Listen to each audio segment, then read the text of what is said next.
പരലോകം എന്നൊരു ലോകം വേറെ ഇല്ല. യഥാർത്ഥ സത്യമാണിത്. അപ്പൊ അങ്ങനത്തെ ഒരു പരലോക ചിന്താഗതിയും വെച്ച് നമ്മളെല്ലാം പോവുകയാണെങ്കിൽ നമ്മൾ അവിടത്തേക്ക് ലക്ഷ്യം വെക്കുന്നു. പക്ഷേ നമ്മുടെ മനുഷ്യ ജീവിതത്തിൽ എന്തൊക്കെ ചെയ്യേണ്ടത് മനുഷ്യ ജീവിതത്തിൽ തന്നെ ചെയ്തു തീർക്കണം എന്നുള്ളതാണ്. ആർക്കെങ്കിലും നമ്മുടെ ജീവിതം കൊണ്ട് എന്തെങ്കിലും ഒരു ഉപകാരം മറ്റുള്ളവർക്ക് ചെയ്യാൻ പറ്റിയാൽ അത് തന്നെയാണ് ധന്യം. കാരണം ഈ മനുഷ്യ ജന്മം എപ്പോഴും ഇനി നമ്മുടെ ഈ ഓരോ ഉള്ളിലുള്ള ജീവനുണ്ടല്ലോ, ഇവർക്കൊന്നും ഇനി തിരിച്ചു കിട്ടുമെന്ന് നമ്മൾക്ക് യാതൊരു പ്രതീക്ഷയുമില്ല. അടുത്ത ജന്മത്തിൽ ഞാൻ മനുഷ്യൻ തന്നെ ആയിക്കോളുമെന്ന് ഒരു പ്രതീക്ഷയുമില്ല. എനിക്ക് മോക്ഷം കിട്ടുമെന്നോ ഒരു പ്രതീക്ഷയില്ല.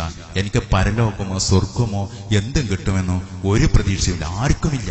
കാരണം ഇത് മരിച്ചു കഴിഞ്ഞാൽ പിന്നെ തീർന്നു, പരിപാടി തീർന്നു. ആ പരിപാടി തീർന്ന അവസ്ഥയിൽ നമ്മൾ എന്ത് ചെയ്യാം? പോയ ബുദ്ധി ആന വലിച്ചാലും വരില്ല. അപ്പോൾ നമ്മൾക്ക് കിട്ടിയ ഈ മനുഷ്യജന്മം വേണ്ട വിധത്തിൽ ഉപയോഗിച്ചുകൊണ്ട് വളരെ നൈമിഷികമായ ജീവിതത്തിൽ എപ്പോൾ വേണമെങ്കിലും നമ്മൾ തട്ടിപ്പോകാം. അങ്ങനെയുള്ള സ്ഥിതിവിശേഷത്തിൽ നമ്മൾ നല്ലത് മാത്രം ചെയ്യുക.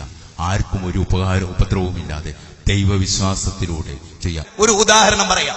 മരണത്തിന് ശേഷം ഒരു ജീവിതമില്ല എന്നുറപ്പിച്ചു പറയുന്നു സ്വാമിജി. അതിനുള്ള സ്വാതന്ത്ര്യം അദ്ദേഹത്തിനുണ്ട്. മരണത്തിന് ശേഷം ഒരു ജീവിതമുണ്ടെന്ന് ഉറപ്പിച്ച് വാദിക്കാൻ എനിക്കും അവകാശമുണ്ട് സുഹൃത്തുക്കളെ. കാരണം മരണത്തിന് ശേഷം ഒരു ജീവിതമല്ല പറഞ്ഞാൽ ഇത്ര ഹതഭാഗ്യനായ ഒരു ജന്മം മനുഷ്യനല്ലാതെ നാക്കാലിക്ക് പോലുമില്ല. പട്ടിയായും പന്നിയായും ജീവിക്കലാണ്. ഞാനൊക്കെ ഈ പ്രബോധകരായി ജീവിക്കുന്നത് എന്തുകൊണ്ടും നല്ലത്. കാരണം മനുഷ്യനായി ജീവിച്ചിട്ട് മരണത്തിന് ശേഷം ഒരു ജീവിതമല്ല. ഇവിടെയിട്ട് നീതിയും നടക്കുന്നില്ല, അനീതിക്ക് വിധേയമാക്കപ്പെടുകയും ചെയ്യുന്നു. 44,389 ശിശുക്കൾ, പെൺകുട്ടികൾ ഈ കേരള മണ്ണിൽ 10 കൊല്ലം കൊണ്ട് ബലാത്സംഗം ചെയ്യപ്പെട്ടു. നിരപരാധികൾ. അവരിൽ മഹാഭൂരിപക്ഷത്തെ ഇവിടെ സൃഷ്ടിച്ചിട്ടില്ല. ആരാന്ന് പോലും അറിയില്ല. എങ്കിൽ നിങ്ങൾ പറയൂ, മരണത്തോടുകൂടി അവസാനിക്കുന്നതാണെങ്കിൽ ഇത്ര ഹതഭാഗ്യ ജന്മം, മനുഷ്യൻ എന്ന മഹാജന്മത്തെക്കാൾ ഹതഭാഗ്യൻ ആരുണ്ട്? നമുക്കറിയാം. നമ്മുടെ വീടുകളിൽ പോലും നമ്മൾ അച്ഛനാൽ പീഡിപ്പിക്കപ്പെട്ടിട്ടുണ്ടാവാം, അമ്മയാൽ അപഹസിക്കപ്പെട്ടിട്ടുണ്ടാവാം, സ്വന്തം ജ്യേഷ്ഠനാൽ ആട്ടി ഓടിക്കപ്പെട്ടിട്ടുണ്ടാവാം. നമ്മുടെ കൂടെ ആരും നിന്നിട്ടില്ല. അക്രമിയായ ജ്യേഷ്ഠന്റെ കൂടെയാണ് നിന്നത്. പറയൂ, മരണത്തിന് ശേഷം ഒരു ജീവിതമില്ലെങ്കിൽ അനീതി ഈ ലോകത്ത് നിലക്കുന്നു. നമുക്കറിയാം. നീതിയുടെ ലോകമെവിടെ? നീതിയുടെ ലോകമെവിടെ?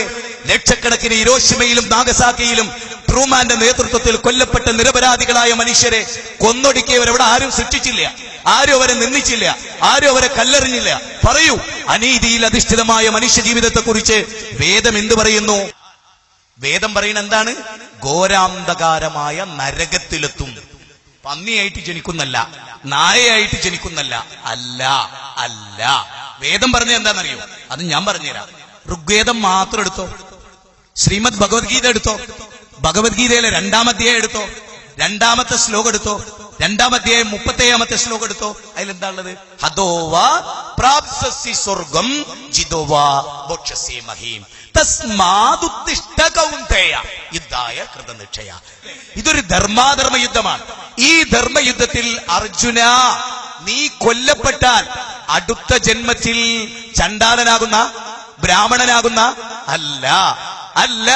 തദീഹ രമണീയാം ചരണേ ഹബ്യാശേ ഹയദേ രമണീയാം യോനി അബധ്യോരൻ ബ്രാഹ്മണ യോനി വസുകര യോനി ചണ്ടാല യോനി എന്ന് ഛന്ദോപനിഷത്തിൽ മനുഷ്യർ കടത്തിക്കുട്ടിയ വാചകം പറഞ്ഞാണോ ശ്രീകൃഷ്ണൻ? അല്ല. ശ്രീകൃഷ്ണൻ പറഞ്ഞ എന്താ? ഹതോവ പ്രാപ്സ്യസി സ്വർഗം, നീ സ്വർഗത്ത് പോവും. കണ്ടോ? പുനർജന്മമല്ല. വേദം പറഞ്ഞതേ പറയാവുന്നല്ലേ സ്വാമിജി പറഞ്ഞു. ഞാൻ പൂർണ്ണമായി അതിനെ അംഗീകരിക്കുന്നു. വേദത്തിൽ പുനർജന്മമില്ല. ഞാൻ തെളിയിച്ചിരുന്നൊക്കെ